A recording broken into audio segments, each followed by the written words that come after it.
আপনাদের হিন্দু বন্ধু আছে না? এই হিন্দুদের সাথে যখন কথা বলবেন উল্টাপাল্টা কথা না বলে এই 10টা পয়েন্ট নিয়ে আলোচনা করবেন। আপনাদের অফিসে হিন্দু কলিগ আছে না? তাদেরকে যখন ইসলামের দাওয়াত দিবেন এই 10টা পয়েন্টের আলোকে কথা বলবেন, পারা যাবে? আপনাদের এই ব্যবসা প্রতিষ্ঠানে এই বান্টি বাজারে হিন্দু ভাইদের দোকান আছে না? পাশে যদি মুসলিম ভাইয়ের কোনো দোকান থাকে তার সাথে যখন আলাপচারিতা করবেন তখন এই 10টা পয়েন্ট নিয়ে কথা বলবেন। দেখবেন ইসলামের সৌন্দর্য দেখে সেও কালিমা পড়ে মুসলমান হয়ে গিয়েছে। কিন্তু অন্য ধর্মের এরকম অনেক বিধান আছে যেটা রুচিতে নেয় না। হিন্দু ধর্মের অনেক ভাইরা আমার আলোচনা শোনে, অনেক হিন্দু আমাদের হাতে মুসলমান হয় আলহামদুলিল্লাহ। হিন্দু ধর্মের প্রতি শ্রদ্ধা রেখেই বলছি, তাদের ধর্মে একটা বিধান আছে যে আপনি ভালো হিন্দু হতে চাইলে আপনাকে গোমূত্র পান করতে হবে, মানে গরুর পেশাব পান করতে হবে। এবং অবাক করা কাণ্ড, তারা ইন্ডিয়া থেকে এটাকে রপ্তানি করে ইউরোপ আমেরিকাতেও পাঠায়। কারণ ইউরোপ আমেরিকার যে হিন্দুরা আছে সেখানকার সুপার স্টোর থেকে, শপিং মল থেকে ওইটা কিনে কিনে পান করে। আপনারা যদি বলে এই যে 1 বোতল নিয়ে আসছি গরুর পেশাব, এটা খাইলে তোর 1 কোটি টাকা দিবেন, খাইবেন? আমি কমু তুই নিয়ে আইসোস, তুই খা, ঠিক কিনা?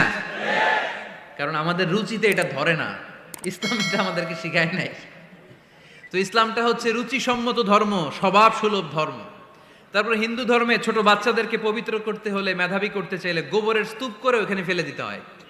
ওই বাচ্চা ছুটে আসবে, কান্না করবে, আবার ফেলতে হবে। ওর গা গোবর দিয়া একেবারে বিউটি পার্লারিং করে তারপরে ওর গোসল করাইলে ও খুব ভালো হয়ে যাবে, এরকম আইডিওলজি তারা বিলিভ করে। তো এটা একটা প্রাণীর মল কারো গায়ে মেখে পার্লারিং করা, এটা কি আমাদের আকলে ধরে?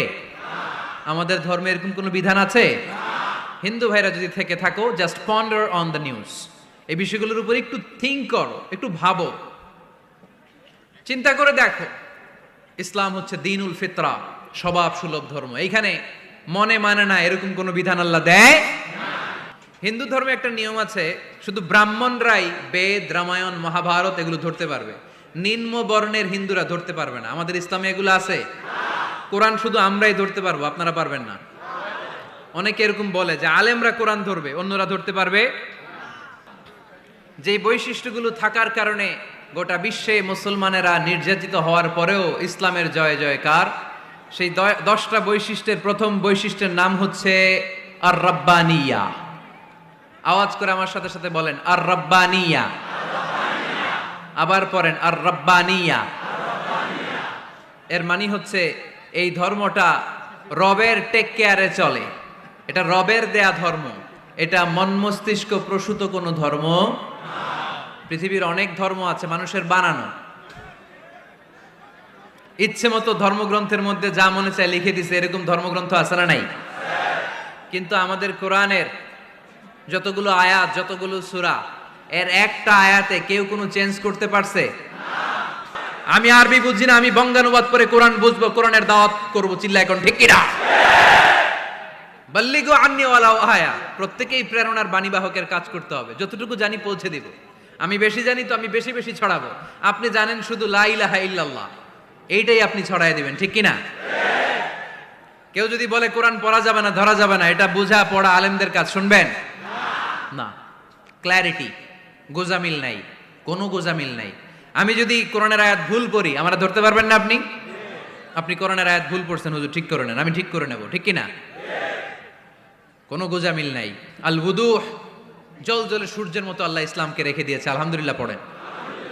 এই ইসলামের বিজয়কে কেউ ঠেকায় রাখতে পারবে? ইসলামের বিজয়ের অংশীদার আমরা হতে চাই, এই ইসলামকে আমরা মানতে চাই। কতক্ষণ? বুঝলা গেছি। ইসলাম মানবো কতক্ষণ? ইসলাম মানবো কোনখানে? মনে থাকবে? কথা দিলেন তো? যে আয়াত দিয়ে শুরু করেছে ওইটা দিয়ে শেষ করি। ومن يبتغي غير الإسلام دينا فلن يقبل منه وهو في الآخرة من الخاسرين। ইসলাম ছাড়া অন্য কোথাও যদি কেউ কল্যাণ তালাশ করে, ধর্ম তালাশ করে, সেটা আল্লাহ গ্রহণ করবে না। লোকটা হবে আখেরাতে হাই হাই কোম্পানির ম্যানেজার। আমরা কি হাই হাই কোম্পানির ম্যানেজার হতে চাই? ইসলামকে আমাদের জীবনের আদর্শ বানাতে চাই, ঠিক কিনা? সাইয়েদনা ওমর ফারুক বলতেন, নাহনু কওমুন আ'আজ্জানাল্লাহু বিল ইসলাম, আমরা তো এমন জাতি যেই জাতিকে আল্লাহ তাআলা ইসলাম দিয়ে সম্মানিত করেছে। ফাইন ইবতাগাইনাল ইজ্জাতা বিগাইরিহি আযাল্লানাল্লাহ, ইসলাম রেখে দিয়ে কেউ যদি অন্য কোথাও সম্মান তালাশ করে তাকে অপদস্থ করে ছাড়বে কে? আল্লাহ। এজন্য আমাদের সম্মান কোথায়? আমরা মুসলমান, এটা বলতে কি আপনাদের লজ্জা লাগে? পৃথিবীর যেই কোনো দেশে যাই, হিন্দুদের রাজ্যে যাই, বৌদ্ধদের রাজ্যে যাই, যেই কোনো ইমিগ্রেশনে দাঁড়াই না কেন, চিৎকার করে বলবো আমি মুসলমান, জোরে কোন ঠিক কিনা? We are proud of Islam. ইসলাম আমার অহংকার, ইসলাম আমার গর্ব, ইসলাম আমার আল্লাহর দেয়া ধর্ম। এজন্য ইসলামের বিজয়কে কেউ ঠেকিয়ে রাখতে পারবে না। আমি প্রায় উদাহরণ দিয়ে, উপমা দিয়ে বলি, ইসলাম হচ্ছে চারা বীজের মতো। চারা বীজ মাটিতে ঢুকিয়ে দিলে এটা উপরের দিকে ওঠে। তো ইসলামকে যারা মাটিতে গেড়ে ফেলতে চায় তারা জানে না ইসলামের উপমাটা অনেকটা চারা বীজের মতো। ইসলামকে মাটিতে গেড়ে দিলে এটা কি হবে? জোরে বলেন, আরো জোরে বলেন, উপরের দিকে গর্জে উঠবে। এই যে উপমা দিছি, এটা নিয়েও আবার অনেকে ভুল ধরে, আছে না নাই?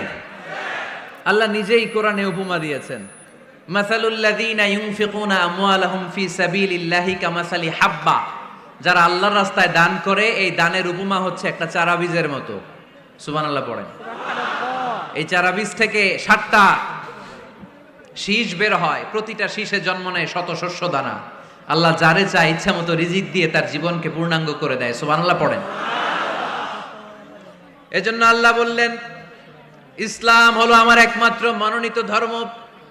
ইসলাম ছাড়া অন্য কেউ যদি সম্মান তালাশ করে তার কাছ থেকে কিছুই আমি গ্রহণ করব না। কিয়ামতের দিন সেই লোকটা হবে হায় হায় কোম্পানির ম্যানেজার, ঠিক কিনা? এজন্য আমরা একটা ধর্মকেই মানতে চাই। চিল্লায় বলেন তো, ধর্মটার নাম কি? ইসলাম ছাড়া অন্য কিছু মানি না, ইসলাম ছাড়া অন্য কিছু মানি না, মানব না। বিষ্ণু ঈসা ইসলাম বলেছেন, এই ইসলামের বিজয়কে কেউ ঠেকিয়ে রাখতে পারবে না। তার কারণ, ইন্নাল্লাহ জাওয়ালি আল আরদা, নিশ্চয় আল্লাহ তাআলা এই জমিনটাকে আমার জন্য সংকুচিত করে ছোট করে দেখিয়েছে।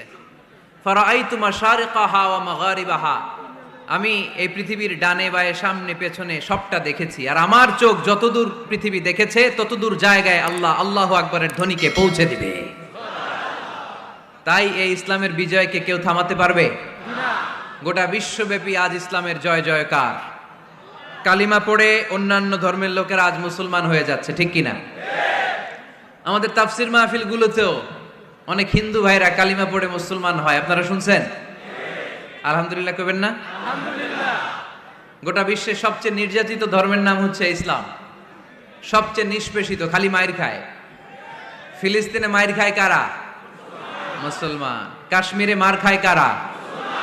ইরাকে, বার্মায়, আমাদের টেকনাফে, গোটা বিশ্বে মুসলমানেরা মার খায়। কিন্তু তারপরেও বিধর্মীরা তাদের ধর্ম বাদ দিয়ে এই ইসলামের ভেতরে ঢোকার জন্য প্রতিযোগিতা শুরু করে দিয়েছে।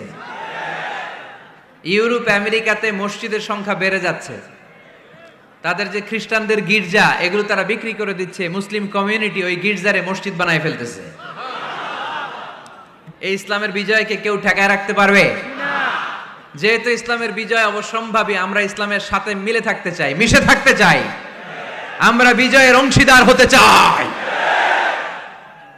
কি আছে ইসলাম ধর্মে যে কারণে গোটা বিশ্বে ইসলাম নির্যাতিত এবং নিষ্পেষিত হওয়ার পরেও ইসলামের জয় জয়কার? আজকে আমাদেরকে জানতে হবে কি আছে ইসলামে। What is the characteristics of Islam? কি বৈশিষ্ট্য রয়েছে এই ইসলামে? কি বৈশিষ্ট্য দিয়ে আল্লাহ তাআলা বৈশিষ্ট্যমণ্ডিত করেছেন? আজকে এই সংক্ষিপ্ত পরিসরে ইসলামের 10টি বৈশিষ্ট্যের কথা আমরা শুনবো। আওয়াজ করে পড়েন ইনশাআল্লাহ।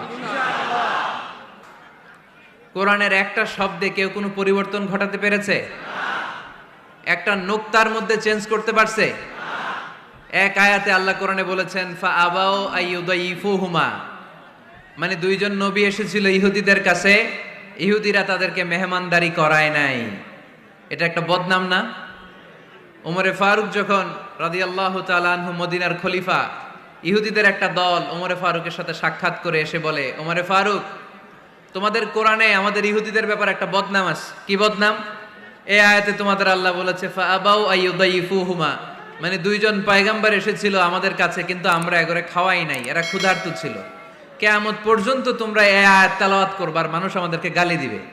তো গালাগালির দরকার নাই, চলো একটা মিউচুয়ালে যাই। কি যাই? Mutual understanding. বেশি কিছু করা লাগবে না। এই ফাআবাউ আইয়ুদাইফুহুমার আবাওয়ের যে বায়ের নোক্তাটা, এইটা সরাই দিয়ে তুমি উপরে দুইটা নোক্তা দিয়ে বারে তা বানায় দিবা, তাহলে অর্থ হবে ফাআতাও আইয়ুদাইফুহুমা, মানে দুই নবী আসছে আর ইহুদিরা তা করে খাওয়াইছে। ওমরে ফারুক বলে কি লাগবে? কয় এক নোক্তা চেঞ্জ করা লাগবে। কয় একটু দাঁড়া। এরা তো মহা খুশি, আজকে আমাদের মিশন কমপ্লিট। ওমরে ফারুক ঘরের ভিতরে ঢুইকা একটা তলোয়ার নিয়ে আসছে। কয় কার কার লাগবে এদিকে আয়। সব দিছে দৌড়। সুবহানাল্লাহ কইবেন না? আরে ওমরে ফারুক তো এমন সাহাবী ছিলেন যাকে দেখে মুনাফিকরা থরথর করে কাঁপতো। ওমরে ফারুক তো এমন সাহাবী ছিলেন যাকে দেখে শয়তানও কাঁপতো। বিশ্বনবী বলতেন, ওমর মা সালাকা শাইতানু সালিকান ফাজ্জান ইল্লা সালাকা ফাজ্জান গায়রা ফাজ্জিক। ওমর, ইবলিস শয়তান যদি তোমারে কোনো রাস্তা দিয়ে আসতে দেখে, ইবলিস ওই রাস্তা থুইয়া অন্য রাস্তা দিয়ে চলে। আমাদের দেশে আমাদের ছেলেমেয়েরা যখন খেতে চায় না, আমরা বলি আম্মু তাড়াতাড়ি খাও, ভাল্লুক আসবে, বাঘ আসবে, বিড়াল আসবে, বলি না? আপনাদের বান্টিতে কি বলেন? আপনার ছোট্ট মেয়েটা রাতের খাবার খেতে চায় না, খাবার নিয়ে পিছে পিছে দৌড়াইতেছেন, মা খাও, কি আসবে বলেন? বিলাই। আর কি বলেন? আচ্ছা, শিয়াল আসবে, কুকুর আসবে, বিড়াল আসবে। মদিনাতেও মদিনার মায়েরা বাচ্চাদেরকে রাতে খাওয়াতে পারতো না, তখন বাচ্চাদেরকে বলতো মা তাড়াতাড়ি খাও, হা হুয়া ইয়াতি ওমর, ওই যে ওমর আসতেছে। ওমরে ফারুকের নাম শুনলে ভয়ে চুপটি মেরে বাচ্চাগুলো খেতে শুরু করতে পড়েন। সুবহানাল্লাহ। এজন্য বিশ্বনবী বলেছেন লা নাবিয়্যা বা'দি ওয়ালা রাসূলা, আমার পরে কোনো নবীও নাই, রাসূলও নাই, তবে লাউ কানা বা'দি নাবিয়্যুন লাকানা ওমর, আমার পরে যদি নবী হওয়ার কোয়ালিটি কারো থাকে, আমার ওমরের সেই কোয়ালিটি আছে। ওমরে ফারুকের কাছে আসছিল একটা নোক্তা চেঞ্জ করার জন্য, বারে তা বানাইতে পারছে? এইভাবে অনেকভাবে ইহুদিরা ষড়যন্ত্র করেছে, একটা অক্ষর, একটা নোক্তা চেঞ্জ করতে পেরেছে? এই ভারতবর্ষ থেকে কোরআন কিভাবে দূর করবে অনেক প্ল্যান করেছে ইংল্যান্ড থেকে। পরে তারা ভাবলো ভারতের যত কোরআন আছে আগুন দিয়ে জ্বালায় দিব, তাইলে কোরআন দূর হয়ে যাবে। পরে তাদের আরেক কমিটি রিপোর্ট করলো, না, আমরা এসে অডিট করে দেখলাম এরা শুধু কাগজেই কোরআন লিখে রাখে না, এদের হেফজখানাগুলোতে বাচ্চারা মাথা ঢুলতে ঢুলতে কোরআন পরে পরে সিনার ভিতরে ঢুকায় রাখে। যদি আগুন লেগে ধ্বংস হয়ে যায়, ধ্বংস হয়ে যায়, যদি আগুন লেগে যায় পুড়ে যায় পৃথিবীর সব বইয়ের দোকান, বিশ্ব থেকে হারাবে না পবিত্র কোরআন, বিশ্ব থেকে হারাবে না পবিত্র কোরআন। আগুন জ্বালিয়ে দিয়ে কোরআনকে শেষ করা যাবে? কোরআনের গালি দিয়ে কোরআনকে থামানো যাবে? কোরআনের মাহফিল বন্ধ করে কোরআনের আওয়াজকে স্তব্ধ করা যাবে? পৃথিবীর কোনো অপশক্তি কোরআনের কিছুই করতে পারবে না। চিল্লায় বলেন ঠিক কিনা? এজন্য আমরা কোরআনের সাথে থাকতে চাই, ইসলামের বিজয়ের অংশীদার হতে চাই। চিল্লায় বলেন ঠিক কিনা?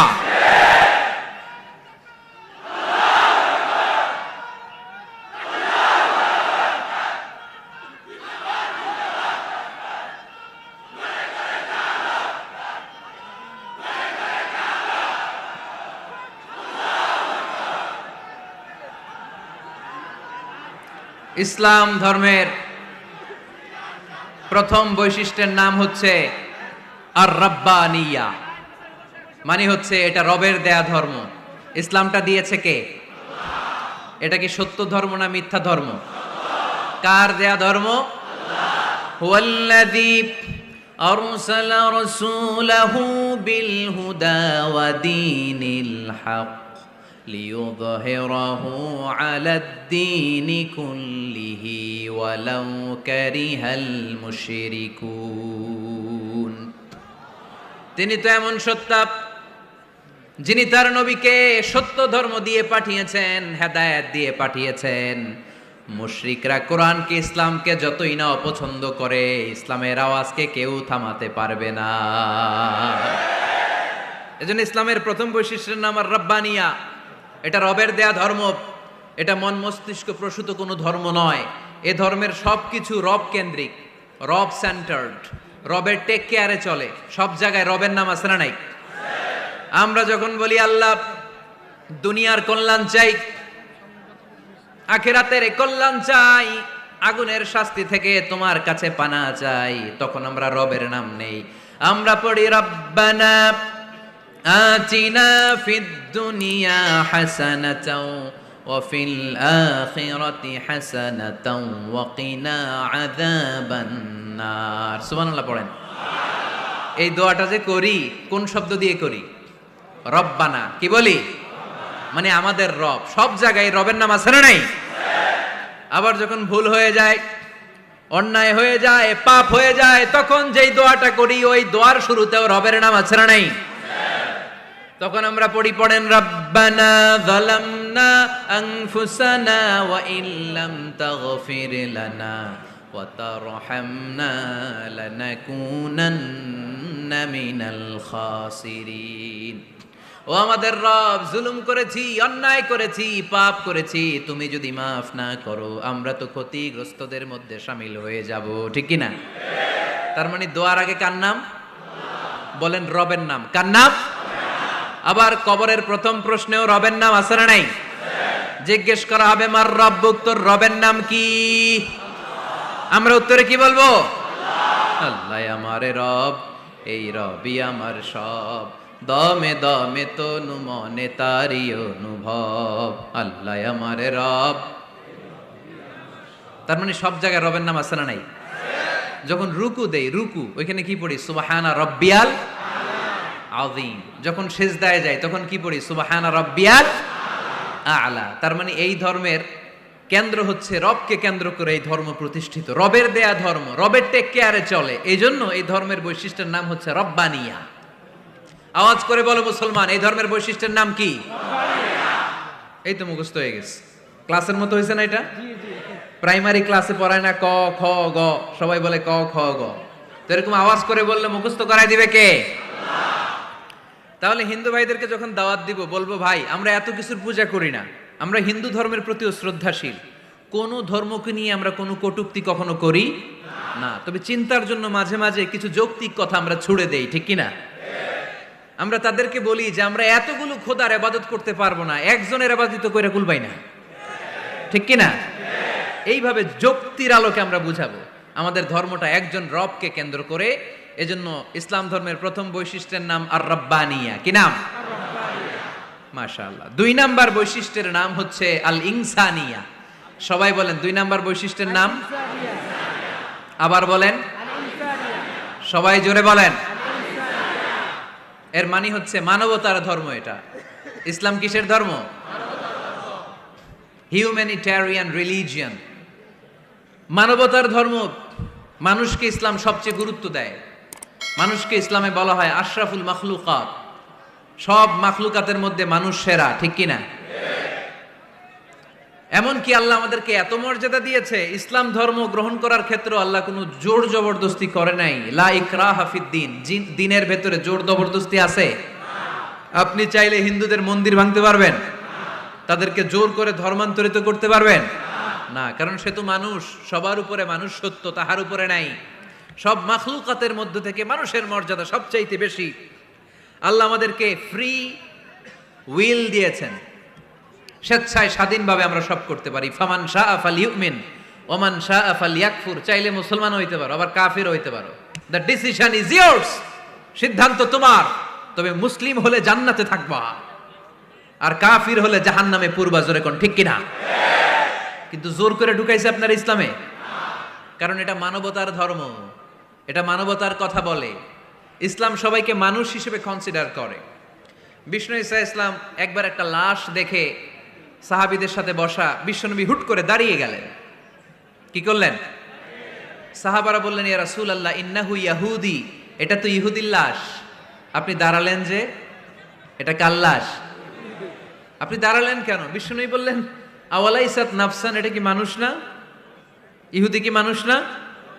আরে আমি তো ইহুদি, খ্রিস্টান, মুসলিম ওগুলো দেখা দাঁড়াই নাই, আমার দু চোখে আমি কনসিডার করেছি this is a human being, so I need to salute হিম।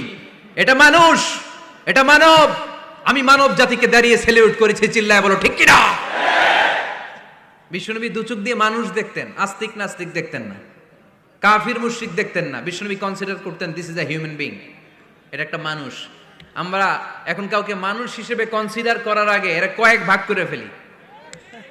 পাগড়ি দেখলেই বলি এটা কোন পীরের মুরিদ, আছে না নাই?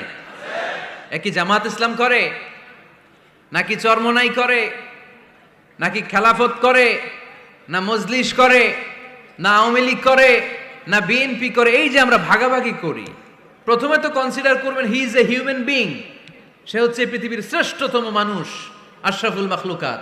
কিন্তু এগুলো করার আগে আমরা খালি ভাগাভাগি, আমরা মানুষকে মানুষ হিসেবে কনসিডার করতে চাই না, ঠিক কিনা? ইসলাম আমাদেরকে শিখিয়েছে মানুষকে মানুষ হিসেবে কনসিডার করো। বিশ্বনবী ইহুদির লাশ দেখে দাঁড়ায়, আর আমরা মুসলমানরা কিলাকিলি করি। কথা বলেন। আমরা যখন বন্যা দুর্গত এলাকায় ত্রাণ নিয়ে যাই না? উত্তরবঙ্গে বন্যা, দক্ষিণাঞ্চলে বন্যা, আমরা যখন ত্রাণ নিয়ে যাই তখন কি খুঁজে খুঁজে মুসলমান ঘর কোনগুলো ওগুলারে ত্রাণের প্যাকেট দিব এভাবে দেই? কিভাবে দেই? সবাইরে দেই, ঠিক কিনা? কারণ মানবতা যেখানে বিপন্ন, ইসলামের ত্রাণ সেখানে আছে না নাই? আমরা তখন মুসলিম অমুসলিম কাফের মুশরিক দেখি না, আমরা দেখি কারা বন্যা পীড়িত, কারা দুঃখ কষ্টে আছে, যারাই কষ্টে আছে তাদের জন্য আমাদের হেল্পিং হ্যান্ড আমরা এক্সপান্ড করে দিব, আমাদের সাহায্যের হাত তাদের কাছে পৌঁছে যাবে। জোরে কোন ঠিক কিনা? এটারে বলে হিউম্যানিটেরিয়ান রিলিজিয়ান। ইসলামরে বুঝে নেন, ইসলামের সৌন্দর্যটারে শিখে নেন, কাদা ছড়াছড়ি আর কইরেন না। কত সুন্দর ধর্ম আল্লাহ আমাদেরকে উপহার দিলেন, আর এই ধর্মটারে আমরা কুৎসিত করতে করতে, কালো করতে করতে শেষ করে দিয়েছি। এজন্য অমুসলিমরা বলে মুসলমান হওয়ার দরকার নাই, আমাদের ধর্মই অনেক ভালো। কারণ ইসলামের যে সৌন্দর্য আমরা তো দেখাইতে পারি নাই। ওরা তো আমগো দিকে তাকাইলেই দেখে এ আরে বলে কাফের, ও ওরে বলে মুশরিক, ঠিক কিনা? তো এরা বলে আমগো কাফের হওয়ার দরকার নাই, মুশরিক হওয়ার দরকার নাই, আমরা যা আছি ওইটাই ভালো, ঠিক কিনা? এটা হিউম্যানিটেরিয়ান রিলিজিয়ান। জাদুল মাআদ ফি হাদি খাইরুল ইবাদ, আল্লাহ রাসূল সাল্লাল্লাহু আলাইহি ওয়াসাল্লামের উপর একটা সিরাত গ্রন্থ আর আসিরাহ আল হালাবিয়া, এই দুইটা গ্রন্থে একটা ঘটনা এসেছে। নাজরান থেকে ৬০ জন খ্রিস্টান পাদ্রী বিশ্বনবীর সাথে দেখা করতে এসেছিলেন। কয়জন? ৬০ জন। জোরে বলেন কয়জন? ৬০ জন। তারা যখন দেখা করতে এসেছে মদিনার বাজারে তারা দাঁড়িয়েছে। ইন দ্য মিন টাইম জোহরের আজানের সময় মসজিদে নববী থেকে আজান হচ্ছে, আল্লাহু আকবার, আল্লাহু আকবার, আল্লাহু আকবার, আল্লাহু আকবার। সুমধুর আজানের ধ্বনি শুনে তারা থমকে দাঁড়িয়েছে। বাজারে দেখতে লাগলো আজান হওয়ার সাথে সাথে ব্যবসায়ীরা দৌড় মসজিদে। কিন্তু কি আজীব তামাশা, তাদের নাজরান দেশে ব্যবসায়ীরা যেমনি দোকানপাট বন্ধ করে ছুটে, মদিনার মুহাম্মদ সাল্লাল্লাহু আলাইহি ইসলামের উম্মতেরা দোকান বন্ধ করে ছুটে না, দোকান যে যার যার দোকান যেরকম ছিল ওইভাবে রেখেই দৌড়। দোকানের শাটার নামায় না, দোকানের ক্যাশ বক্সে তালা ঝুলায় না। আপনাদের আজকের প্রোগ্রাম তো এই বান্টি আদর্শ বাজার ব্যবসায়ীদের উদ্যোগে। আপনারা ব্যবসায়ীরা দোকান থেকে চলে যাওয়ার সময় কি করেন? শাটার নামান না, ক্যাশ বক্সে তালা লাগান না। নাজরানের খ্রিস্টানরা দেখলো না, তালা টালা ঝুলায় না, স্বর্ণের দোকানদার স্বর্ণ টর্ণ রাইখা নামাজে দৌড়। সুবহানাল্লাহ কইতে পারলেন না? এই দৃশ্য দেখে খ্রিস্টানরা অবাক, কয় থাক আর দেখা করার দরকার নাই। কিভাবে মুহাম্মদ সাল্লাল্লাহু আলাইহি ইসলাম গোটা বিশ্ব কবজায় এনেছে এই দৃশ্যই দেখে আমরা বুঝতে পেরেছি। তারপরে অনেকে বললো এত দূর থেকে এসেছি মিটিংটা করে যাই। জোহরের নামাজের পর তাদের দুধ যেয়ে বললো খ্রিস্টান পাদ্রী এসেছে ৬০ জন দেখা করতে চায়। বিশ্বনবী বিপাকে পড়ে গেলেন, হায় হায় কই বসতে দিব, আমার তো তাদের মতো রাজপ্রাসাদ নাই, আমার তো এরকম বড় বালাখানা নাই, ডুপ্লেক্স ট্রিপ্লেক্স বাড়ি নাই, কই বসাবো? এক সাহাবী বললেন, ইয়া রাসূলুল্লাহ, পাহাড়ের পাশে ছায়া আছে, চলেন ওইখানে বসি। আল্লাহ রাসূল বললেন, একটা কথা বললা, এরা খ্রিস্টান মেহমান, এদেরকে নিয়ে ছায়ার মধ্যে বসা যায় নাকি? আর এক সাহাবী বললেন, ইয়া রাসূলুল্লাহ, আমার খেজুর বাগান, খেজুর পেড়েছি, খেজুর পাতা দিয়ে একটা বিছানা করে দে, ওইখানে বসি, কেমন হয়? রাসূল সাল্লাল্লাহু আলাইহি ওয়াসাল্লাম বললেন, না, দে আর দ্য ফরেন ডেলিগেটস, তাদেরকে নিয়ে তো এইভাবে বসা যায় না। বলতে না বলতে 60 জন খ্রিস্টান পাদ্রী এসে হাজির। কি করবেন বিশ্বনবী? উপায় অন্তর না দেখে 60 জন খ্রিস্টানের জন্য বিশ্বনবী নিজ হাতে মসজিদে নববীর তালা খুলে দিয়ে মসজিদে ঢোকার ব্যবস্থা করে দিয়েছেন।